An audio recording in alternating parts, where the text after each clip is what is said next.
First of all నీ దగ్గర నుంచి ఒక జానపదం వినాలనుకుంటున్నాను. మా కోసం ఒక జానపదం పాడవా? నీలి నీలి మిసాలోడి నిన్ను దోసి ముర్సేతోడి నీలి మిసాలోడి నిన్ను దోసి ముర్సేతోడి వద్దు బిడ్డ వద్దు బిడ్డ వద్దు బిడ్డ కరంటాల ముద్దుకున్నాడు వద్దు బిడ్డ కరంటాల ముద్దుకున్నాడు వద్దు బిడ్డ కరంటాల ముద్దుకున్నాడు వద్దు బిడ్డ కరంటాల ముద్దుకున్నాడు అదంతా చూడాయి అదంతా చూడాయి అదంతా చూడాయి దులా దులా దులా దులా దులా దులా.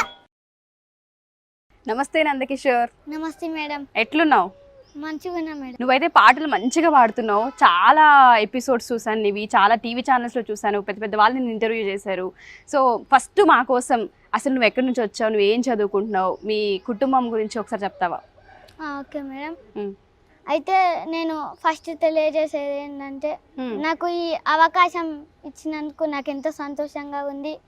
ఈ సుమన్ టీవీ పెద్దలకు, సుమన్ టీవీ బృందంకి అందరికీ కూడా నా వందనాలు తెలియజేస్తూ. నీకు కూడా మా వందనాలు. మాకు టైం ఇచ్చి ఇంత చిన్న ఏజ్లో ఇన్ని పాటలు పాడుకుంటూ మా ఛానల్ దాకా వచ్చావు, నీకు కూడా వందనాలు.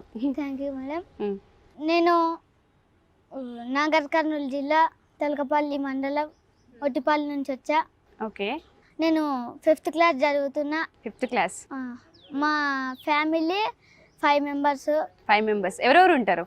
మా మమ్మీ హౌస్ వైఫ్, మా డాడీ ఆర్టీసీ ఎంప్లాయీ, మా అక్క 10th క్లాసు, మా చెల్లి 3rd క్లాసు. ఓకే. అయితే మాది ఉమ్మడి కుటుంబం ఉంది మేడం, చాలా పెద్దది. మా తాతలు, మా పిన్ని వాళ్ళు, ఇట్లా మాది ఉమ్మడి కుటుంబం ఉంది. ఓకే, ఉమ్మడి కుటుంబం మీది. ఓకే, ఎప్పటి నుంచో పాటలు పాడుతున్నావు కదా, ఏ వయసు నుంచి స్టార్ట్ చేసావు పాటలు పాడడం? నేను 8 ఇయర్స్ మేడం. 8 ఇయర్స్ నుంచి పాటలు పాడుతున్నావా? అవునా? ఓకే, ఫస్ట్ మా కోసం ఎడ్యుకేషన్కి సంబంధించి ఒక పాట పాడతావా? పాడతా మేడం. సరే, ఒకసారి పాడవా? అయితే వాళ్ళ చదువు లేకుంటే ప్రపంచం అంతా చీకటి అయిపోతుంది.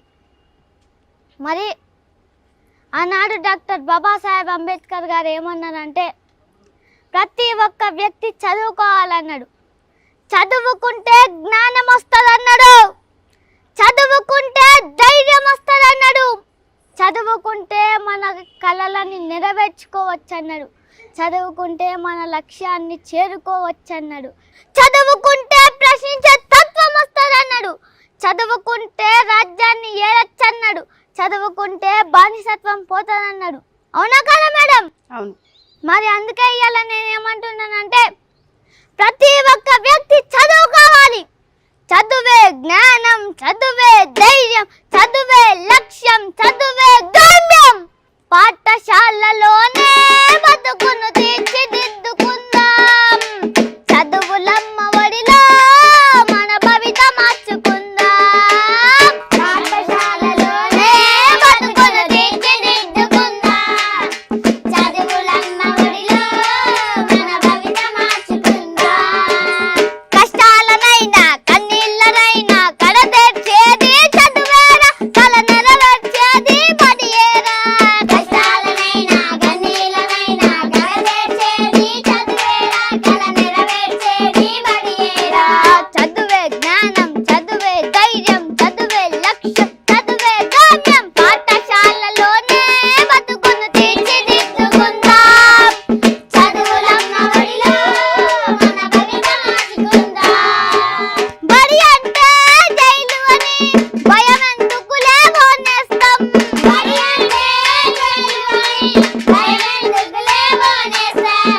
బడి అంటే అమ్మ ఒడి, అది బాధల బందీ లేని గుడి, బడి అంటే అమ్మ ఒడి, అది బాధల బందీ లేని గుడి. బెరుకును వదిలి పరుగున కదలి ఆట పాటలతో చదివేద్దాం, అక్షర జెండా ఎగరేద్దాం. చదువే జ్ఞానం, చదువే ధైర్యం, చదువే లక్ష్యం, చదువే గమ్యం. పాఠశాలలోనే బతుకును తీర్చిదిద్దుకుందాం, చదువులమ్మ ఒడిలో మన భవిత మార్చుకుందాం. పేద ధనిక భేదాలు చదువుకు లేనే లేవురా, పేద ధనిక భేదాలు చదువుకు లేనే లేవురా. ఏకాగ్రతతో సాధన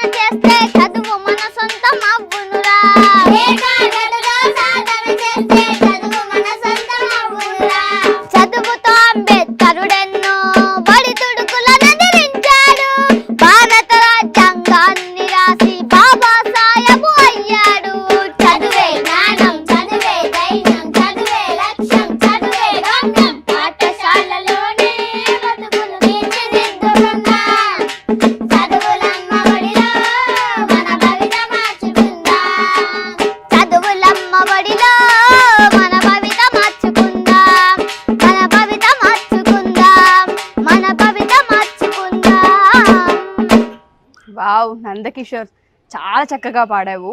ఇప్పుడు నీ బృందం వీళ్ళంతా ఉన్నారు కదా, మీరంతా ఎక్కడ సాధన చేస్తూ ఉంటారు వీటిని? ఇంట్లోనేనా? ఇంట్లోనే మేడం. ఓకే, బయట ఎక్కడికన్నా వెళ్ళడం కానీ కచేరీలకి అట్లా ప్రాక్టీస్ చేయడం కానీ అట్లా ఏమి ఉండదా? ఓకే, ఇంట్లోనే. ఎవరు నేర్పిస్తుంటారు నీకు ఇవన్నీ? మా డాడీ టీచర్. మీ డాడీ నేర్పిస్తూ ఉంటారు. ఓకే, ఏ వయసు నుంచి స్టార్ట్ చేసావు నేర్చుకోవడం? నేను 8 years. అంటే ఎన్ని సంవత్సరాల నుంచి మొదలు పెట్టావు పాడడం? ఒక 3-4 సంవత్సరాలు అయిందా? ఓకే, వీళ్ళు మీ అక్క మీ చెల్లియా?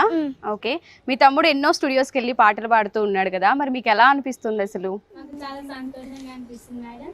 మా తమ్ముని వల్ల మా ఫ్యామిలీ అంతా ఒక పొజిషన్కి వెళ్తుందని నేను అనుకుంటున్నాను. ఓకే, అంటే ఏ విధంగా, అంటే ఏ వయసు నుంచి స్టార్ట్ చేశాడు తను? ఇంత చిన్న పిల్లాడు, ఇంత ఫేమ్ వచ్చింది, ఎంతోమంది స్టూడియోస్లో పిలిచి పాడించుకుంటున్నారు పాటలు. తను పాడే ప్రతి పాటలో చాలా అర్థం ఉంటుంది. సో అవి విన్నప్పుడు కానీ ఇట్లా ఇంటర్వ్యూలు చేస్తున్నప్పుడు కానీ మీ ఫీలింగ్ ఏంటి అసలు?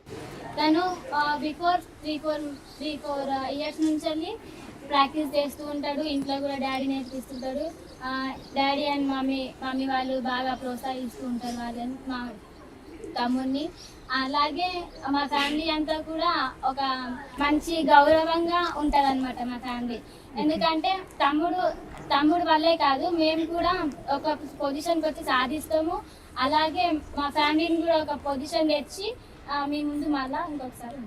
ఓకే, సో అంటే ఎప్పుడైనా ఇబ్బంది పడ్డారా ఈ పాటలు పాడే క్రమంలో కానీ? ఎప్పుడైనా ఇబ్బంది పడే సందర్భాలు ఉన్నాయా స్టార్టింగ్లో ఎప్పుడైనా? ఎప్పుడూ లేదు. స్టార్టింగ్ భయపడవచ్చు, కానీ ఇప్పుడు అంత అలవాటు అయింది కాబట్టి నార్మల్గా ఇంట్లో ఇట్లా పాడుకుంటాం, ఇప్పుడు కూడా అంతే పాడుకుంటాం. ఓకే, నందకిషోర్, స్కూల్లో మీ టీచర్స్ ఏమంటూ ఉంటారు నిన్ను చూసి? మరి స్కూల్లో కూడా పాటలు పాడుతూ ఉంటావా రెగ్యులర్ గా? వాళ్ళ స్పందన ఏంటి? వాళ్ళు ఏమంటూ ఉంటారు నిన్ను? వాళ్ళు చాలా మెచ్చుకుంటారు. ఇప్పుడు republic day, independence day, teachers day ఇట్లా సెలబ్రేషన్స్కి నన్ను పాడించుకుంటూ ఉంటారు. చాలా మెచ్చుకుంటారు. నందకిషోర్, ఒక్కసారి మా కోసం, సమాజం కోసం ఏదన్నా పాట పాడగలవా? నేర్చుకున్నావా? నాన్న నేర్పించాడా ఇంట్లో ఎప్పుడైనా? సరే, ఒక్కసారి పాడు దాన్ని కూడా. అయితే మేడం, ఇవాళ స్వార్థం రాష్ట్రాన్ని ఏలుతుంది. కొంతమంది వారి స్వార్థం కోసం పదవుల్లోకి వస్తున్నారు. కోట్ల రూపాయలు దోచుకుంటున్నారు. పేదవాడిని ఎవడు పట్టించుకోవడం లేదు. పేదోడులాగానే బతుకుతుండు, కోటీశ్వరుడు లాగే బతుకుతుండు. సమాజం మారాలి, సమాజంలో మార్పు రావాలి, సమాజంలో చైతన్యం కావాలి, సమాజంలో జ్ఞానం కావాలి, సమాజంలో సమానత్వం కావాలి. ఆ సమానత్వం కోసమే ఎందరో మహానుభావులు ఎన్నో ఉద్యమాలు చేసిర్రు. ఒక జ్యోతిరావు, ఒక అంబేద్కర్, ఒక మావో, ఒక లెనిన్, ఒక మార్క్స్, వీళ్ళంతా దళిత జాతిని ఏకం చేయడానికి ఎన్నో ఉద్యమాలు చేసిర్రు. మరి వాళ్ళకు నేను ఈ టీవీ ద్వారా జోహార్లు అర్పిస్తూ, మారాలి మన సమాజము, మారాలి మన సమాజము, మారాలి మన సమాజము, మారాలి మన సమాజము, మారాలి మన సమాజము, మారాలి మన సమాజము, మారాలి మన సమాజము,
నందకిషోర్, ఇంత బాగా పాడుతున్నావు కదా, ఈ పాటల అర్థం నాన్న చెప్తూ ఉంటారా మీకు ఇంట్లో చెప్తూ నేర్పించేటప్పుడు? ఉంటారు మేడం. ఓకే, అంటే ఏ అర్థంతో పాడావు ఈ పాట? అంటే ఏం చెప్పాలనుకుంటున్నావు నువ్వు?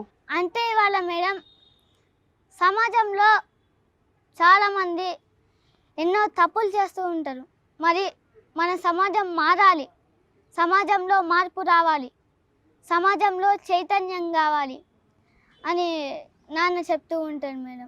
ఓకే, నాన్న ఆర్టీసీ డ్రైవర్ కదా, మరి ఆర్టీసీ డ్రైవర్ అంటే 24/7 వర్క్లోనే ఉంటారు, ఎప్పుడు వర్క్ చేస్తూనే ఉండాలి. తన కష్టం చాలా చాలా కష్టంగా ఉంటుంది. మరి అలాంటి టైంలో మీకు కూడా టైం కేటాయించి మీకు పాటలు నేర్పిస్తూ ఉంటున్నారు కదా, ఎప్పుడైనా మీ ముందు బాధపడ్డారా? అంటే కొంచెం ఇబ్బంది పడ్డారా? ఎప్పుడైనా అనిపిస్తూ ఉంటుందా మీకు? ఎప్పుడు బాధపడలేదు ఓకే, టీచర్. తిరిగి మరి నాన్నకి ఏం గిఫ్ట్ ఇవ్వాలనుకుంటున్నావు నువ్వు ఇంత నేర్పించిన నాన్నకి? అంటే మేడం నాన్నకి నేను పెద్దగా అయ్యి నాకు ఉద్యోగం రాకుండా ఒక ఉద్యమకారుడిగా నిలబడాలని అనుకుంటున్నాను. గ్రేట్.